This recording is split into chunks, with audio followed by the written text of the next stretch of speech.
Kelim Perek Tezayin Mishnah Gimel. We're carrying on with these kliates and baskets, etc., etc., etc., to discuss at which point is the thing finished, so that it's now Makabel Tumah. And we're moving on to something called Kanunin Hakatanim V'Hakalossos. Kanunin Katanim, a kanoin, is a reed wicker basket. They use these baskets, they've got holes in, and of course Bartanura tells us they sieve or strain beans and such things through it. Kolossos is a general word, some sort of basket, and normally it was a woman's basket. I mentioned the gittin, a kalos.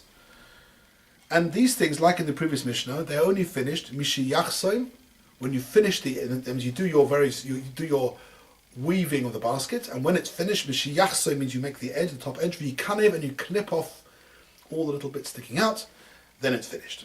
However,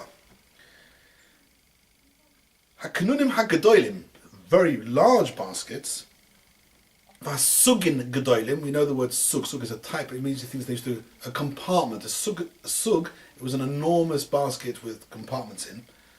Here, this is an interesting thing in the Mishnah, which will explain, they don't actually have to be finished. What happens is you weave the base, got your flat base, and then you weave the walls, line by line by line, until you get to the height that you want. It says the Mishnah, as soon as you do 2 rows, in other words, giving you a height of 2 rows round the edge, it's already Makabel Tumah because it's already useful. When we finish the Mishnah, we'll then come back and explain this. In the case of Yam Nofa, Uchvora, V'chaf Shel Moznaim, we had the words Yam Nofa before. Yam Nofa, we had in the previous Perek, Mishnah Gimel. These are types of sieves. Chaf Shel Moznaim was a small wickerwork base, little basket on which you placed the scales. Here, because it wasn't so necessary to have any sort of depth at all, you just needed a very tiny rim. As soon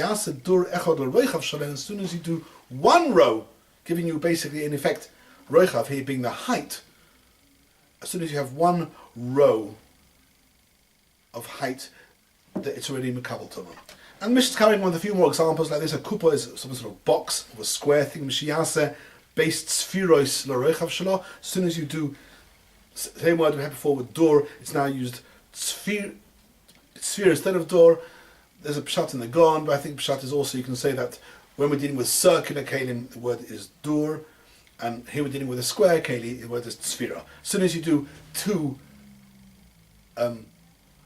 rows of height, then that's Makabel Tumah. And araka was an enormous, something like a big bathtub of wickerwork basket, shallow, wide, and large. Then mishiyasa by tzvirach, as soon as you do 1, that's enough. What's interesting here is quite clear from all these cases of the Mishnah, except for the Kanunin Hakatanim and the Kolossos, that you don't actually have to finish the kli, although you intend making maybe 10 rows height or 20 rows height. As soon as you have your 2 or your 1 mentioned here, on the unfinished kli, it's already Makabel Tumah. This goes against all the rules that when you make a kli, it's only Makabel Tumah when you finish it. So the Mefarshim explain, the Rambam says, this is actually similar to the ariga of a beged. Obviously, if you're making a jumper, this is Mishnah Choni says, obviously if you're making a jumper and you've got sleeves, then it's not Makabel Tumah until the sleeves are made. Not everybody agrees with that. But there is a rule, mentioned at the beginning of Perek Chav Zayin, that if you have you're weaving cloth, even though you intend weaving a lot of cloth, as soon as kashir, the shiurim for beged, we'll see later on, Mitzvah Hashem, Gimel al Gimel, as soon as you've got that height, although you intend weaving more, it's already got a din beged and is Makabel Tumah, even though it's in the unfinished state, because theoretically you could stop weaving, you just weave, and when you stop, but you could stop now. So it's already got a shem beged. Now there's a special din of beged, and these baskets, which are woven, follow the same rule. And then we're going to move on to Mishnah Daled, which is going to take us into a material we've not done before, which is leather.